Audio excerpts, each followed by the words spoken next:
Welcome to Fund My Comic. Meet the creators. This is episode number 2, and today we have a treat for you. It's the Bloody Red Baron himself, Mr. Mike Baron. Hello, Mike. How are you doing today? Doing good, Pete. Well, for the few people who don't know you, can you tell us a little bit about yourself and your background? I broke into comics in 1981 with Nexus, which I co-created with my partner Steve Rude, followed closely by Badger. Carl Potts read Badger. He was an editor at Marvel. He asked me to write The Punisher. I wrote The Punisher for 5 years. I wrote Flash for DC, also Dead Man and several other titles. I adapted Timothy Zahn's Star Wars novels for Dark Horse. Dark Horse is probably my longest lasting publisher. They published a Nexus graphic novel that Richard Bonk illustrated late last year. And next March, they're publishing a Nexus graphic novel that's illustrated by Kelsey Shannon. It's unbelievably beautiful. I'm very excited about it. Kelsey's awesome. About 15 years ago, I dipped my foot in novels again. I set out to write novels, but it took me 30 years to learn how to write a novel because I'm a slow learner. But when I get it, I get it. And now I have about 16 or 17 novels in print, and I'm working on a couple of more. I have been very successful in crowdfunding, thanks to my partner, Chris Brawley, who's the proprietor of Bleeding Fool. We started with Florida Man. Next was Thin Blue Line. Next was Private American. And now we are funding Bronze Star, a supernatural Western I co-created with the great Pat Broderick. It's the greatest work of his career. When you see the art, you'll understand why. Yeah, I understand that Pat had a medical emergency a couple of weeks ago. He did, but he's fine now. Awesome. Knock on wood. Awesome. That's very good because that was really shocking. So what were your childhood comic influences, literature influences when you were growing up? Comics, Uncle Scrooge.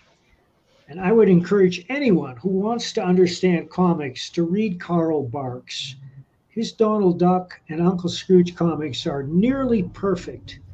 There's not a wasted word or picture in any of them. The characterization is brilliant. The story structure is very sound. He's probably the most fun comic creator to read in all creation. When I got to college, some friends showed me Steranko and Neil Adams, and that blew my mind and opened me up to new possibilities. In fact, several weeks ago, I saw Jim down in Denver, and we had a great conversation. Jim Steranko has been very supportive of my latest efforts, particularly Private American. I knew Neil. I shall mourn him. Yes. I really got interested in comics in the 70s, but it wasn't until 81 till I created Nexus. And I had a long career with the big two, but then I fell out the ass end like many others did through nobody's fault but my own. And there were 10 years where I couldn't find any work at all. I took a job as a janitor, and it wasn't until I moved from Wisconsin to Colorado that I got my mojo back bit by bit. And now my career is stronger than ever. I'm very excited about it. I look forward to writing every day. I'm more excited about my writing than ever before. I think my writing is getting better. That's where I'm at. And how about on the literature side? What are your influences there? Start with John D. MacDonald, especially his Travis McGee series. And if you're not familiar with John D. MacDonald, one of the greatest pulp writers of all time, I would encourage you to go to Amazon and look at his body of work, especially the Travis McGee series, which is what hooked me. Travis McGee is a loner. He's a tarnished knight. Down these mean streets he must go. Somebody who takes up the cause of people who have turned everywhere else and can't get any satisfaction. He calls himself a salvage expert. He will get what was stolen from you in return for 50%, but often he He does it because he just sympathizes with the victim. He has inspired many modern characters, including my own biker. I'm working on the 10th biker novel now. It co-stars Chuck Dixon's character, Levon Cade. Biker is Josh Pratt, a reformed motorcycle hoodlum who went to prison and found God. And when he comes out, he tries to turn his life around. The stories are exciting, hard-boiled noir crime stories. They're not for the faint of heart, but neither are they pornographic or disgusting. I subscribe to John Gardner's view that fiction must be uplifting. He wrote a book called On Moral Fiction. And the point of the book is that good must triumph and evil must be punished, where the reader feels cheated. Now, there are exceptions to this. For instance, Cormac McCarthy often wrote about the most despicable characters imaginable, but he had a seductive narrative voice that kept you reading. Pete Dexter, who was a novelist, wrote a book called Paris Trout about a loathsome racist. And likewise, you keep reading because it's so compelling. And he paints a picture so vividly. But for the most part, the type of literature that I like and that my friends like is about heroes or anti-heroes, if you prefer. An anti-hero is a guy that says, I'm no hero, but he does the right thing. Yeah, events kind of take person along, and he has to do the right thing. Yeah. The Punisher is my example of the perfect anti-hero, and the reason I wrote Private American was because I was very unhappy with what they'd done with the Punisher, and I asked myself, what would the Punisher be doing if I wrote him?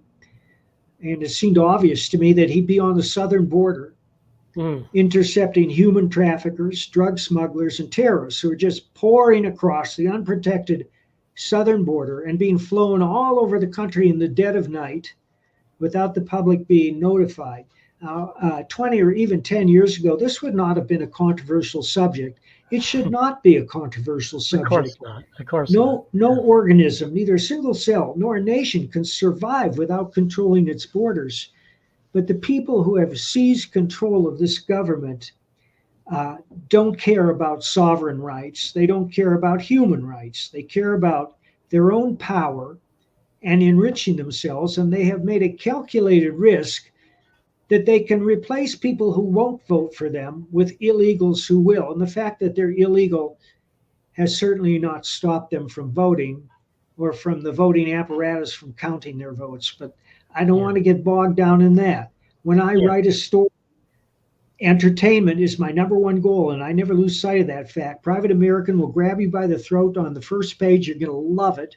You're going to read it, and you're going to put it down and say, holy shit, why can't all comics be this good? And you'll read it over and over again. That's what I try to do. Number two is show, don't tell, and that's an important rule in storytelling, but never more so than in comics. And the rule is that any information you can advance, that you can use to advance the story without words, you should do it and save your words. I parcel my words out like Scrooge McDuck with gold doubloons. I hate to spend them. But a comic must have words. I don't like wordless comics. Exactly. You use them for characterization. Sometimes you use them to advance the plot. But when you do, keep it as terse as possible. And think of a movie, a good movie, not a bad movie. But think of how a good movie advances the plot with minimum dialogue.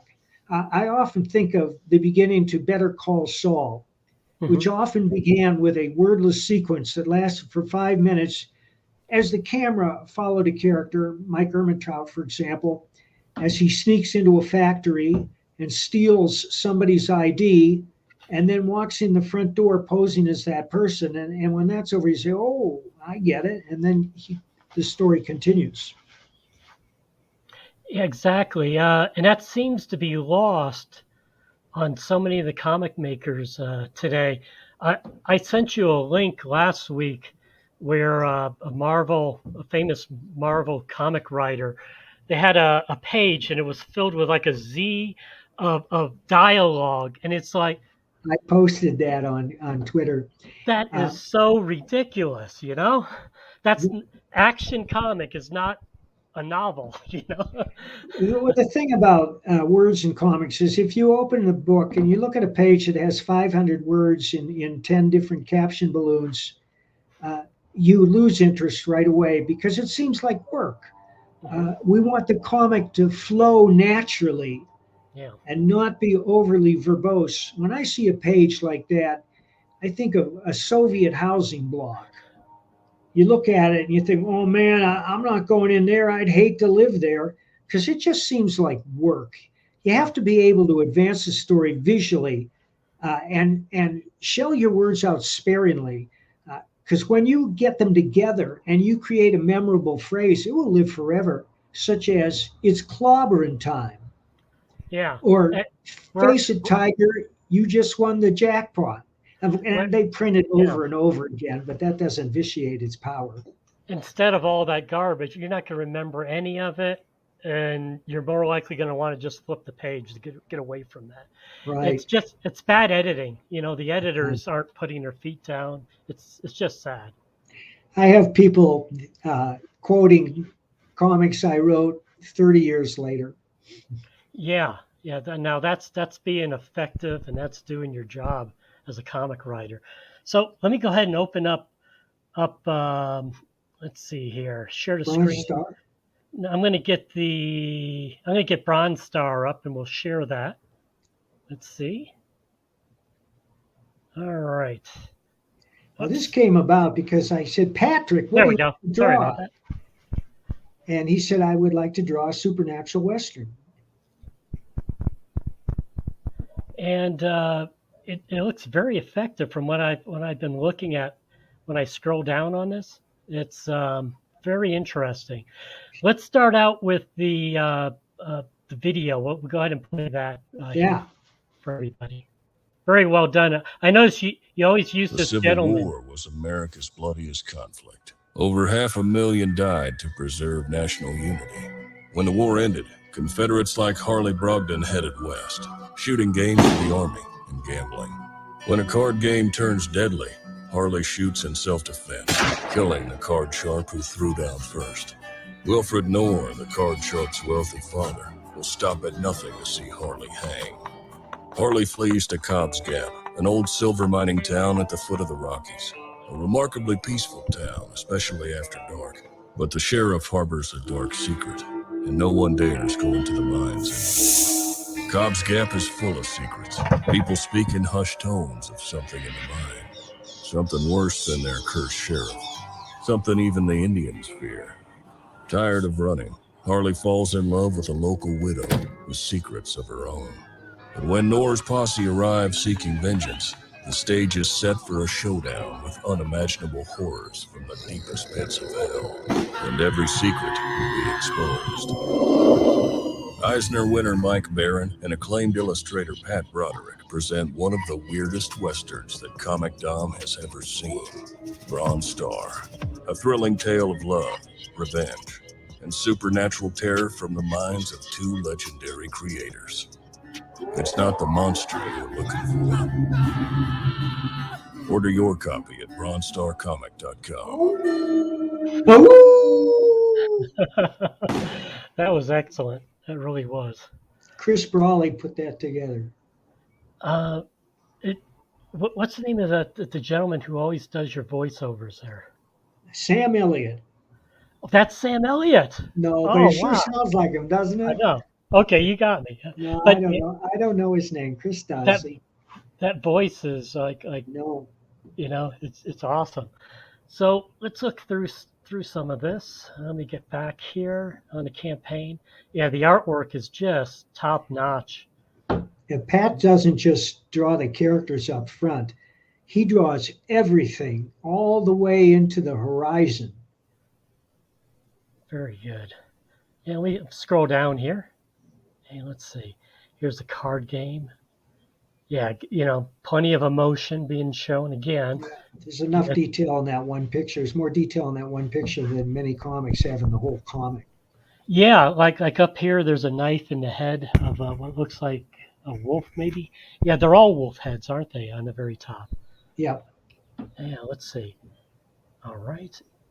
Yeah, very good. It's a very nice style that he has drawing this. Let's see. Slide down here. Yeah. And there you are. And let's see. And this is only going to be for a few more days, but you have a black and white signed artist edition. You're going to So want that because Pat's work in black and white is mesmerizing. It is so powerful. let's take a look at that right here. And all the detail, the emotion. Very good. Saving this little girl. Slide down here. Yeah. Yeah, when I saw that black and white edition, I was like, wow. Oh, yeah. Look at that here. Just the little details. Something's going on. Yeah. Yeah. Oh, this, I was noting this. This seems like a simple page right here, right? You've got to have, you've got the character having to travel, right? Now, you need to get through that. Right? You don't want to spend page after page of the character traveling. So what Pat does here, he shows the long trip, just one panel, the long trip, all the way down to the end there. Then the character comes up and he arrives. And then to increase the excitement, you automatically start to see that something's wrong. There's these upside down pentagrams at the entrance of the cave. Then he enters the cave. He goes down. Again, very economical way to show traveling in a comic book. I like a story to breathe. That's why I don't cram words into every panel. Exactly. And here the picture tells you so much. He's looking and he's looking into the mine, and something's going to happen. Something up with those pentagrams up there. So let's see. Let's go back up to. Hope that doesn't make people dizzy. We'll go up to the rewards. This is excellent that you do this. For $10, people can get the Bronze Star digital edition.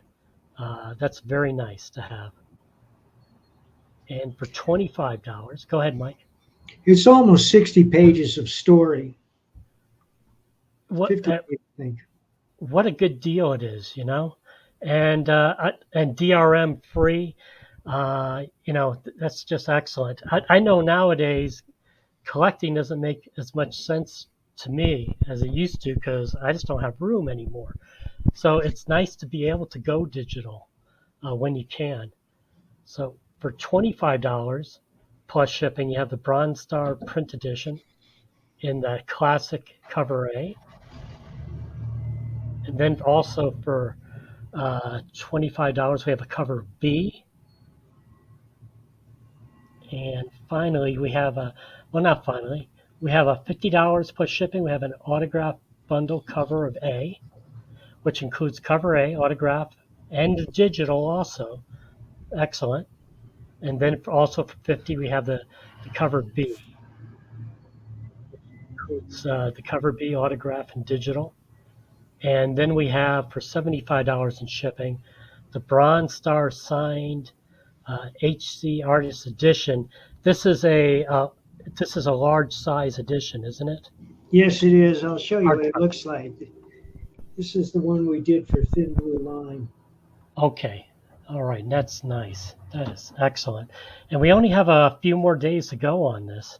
So please don't wait. Make sure you get this.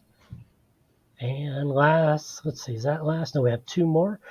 We have a retail bundle for comic shops. That's excellent to include. 85 Many plus comic shipping. shops are turning to independent comics because they can't sell Marvel or DC. Yeah. What are they telling you? Are they happy to be able to purchase these? Absolutely. Yeah. And then we have the retail of the collection for the bundle B. Very good. And finally, we have the for 150 plus shipping, we have the whole shooting match. And hardcover, then the A, B, digital, and the autograph. And then we have 750 plus shipping, original Bronze Star art piece by Pat Broderick. Boy, that would look nice hanging on a wall. Wow. Wow. Is there anything you'd like to add for this campaign, Mike? We are going to switch over to Indiegogo when our Kickstarter is up in a couple of days. Okay. So there will be a second chance. I'm not sure that all the awards tiers will be, but to me, the important thing is the book. We want to reach as wide an audience as possible, and you will be able to get the book on Indiegogo, and I'm not sure how long that's going to last, indefinitely perhaps. We'll see. In any case, we're setting up a store where you can buy all my books. It's called baroncomics.com. Okay. Go take a look. I'm very happy with the way it's coming along. Also, Private American is available on FundMyComic. Just go to theprivateamerican.com. Would you like to take a look at it real quick? Sure. I can go ahead and share that also. Yeah. Private American. Okay, here we go. All right. Would you like me to play the video on this one? All minds. Yeah. Okay. America's southern border has become a war zone. Human traffickers, smugglers, and terrorists flow across the Rio Grande with impunity, secure in the knowledge that no one will stop them. A distant federal government lectures Americans on their privilege while punishing overworked Border Patrol agents who were helpless to stem the tidal wave of invaders and determined migrants. Second-generation Cuban-American Marcos Zamora is a military vet, more patriotic than most Americans. No longer able to ignore the chaos at his doorstep, he acts. Joined by his best friend Gus, they hit the border every night, saving lives while stopping violent drug cartels and other opportunists. The government reacts with fury at Marcos' attempts to preserve American sovereignty, deploying the full might of their enforcement agencies. But Marcos understands that the only thing the rich and powerful fear is bad publicity, and he records every encounter. Whoever he is, this private American must be stopped. Illustrated by Richard Bonk and written by Eisner winner Mike Barron, Private American is his version of Captain America, and maybe a little Punisher, taking part in this ongoing, violent, and very real battle of good versus evil in the war for American sovereignty. Grab your copy at theprivateamerican.com. We have a secure border, and that is a priority for our administration. Excellent. That was such a good-looking campaign, really. Thank you, Pete. You know that Chris designed the whole thing. Really? Wow. Wow. Do you want to go over the tiers in this one also? Well, you're running three covers. There's Okay. Richard Bonk drew the book. There's his cover. There's a Steve Root cover. right here. Let's see, right That's here. Richard Bonk's cover. All right. And a Dan Lawless cover. Dan Lawless cover. Yeah, they're all excellent. They're all exciting, you know? Yeah. So quickly, we have the digital for $10. We have your choice of the cover options for just $25 plus shipping, whichever cover that you choose. $85 is a retail bundle.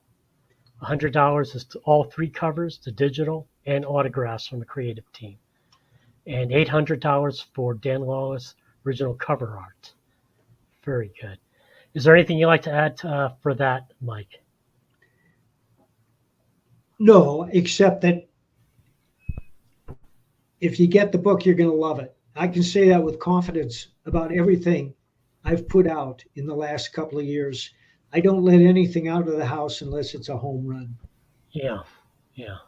Yeah, your crowdfunding books have just been top notch. They really have. Thank you, sir.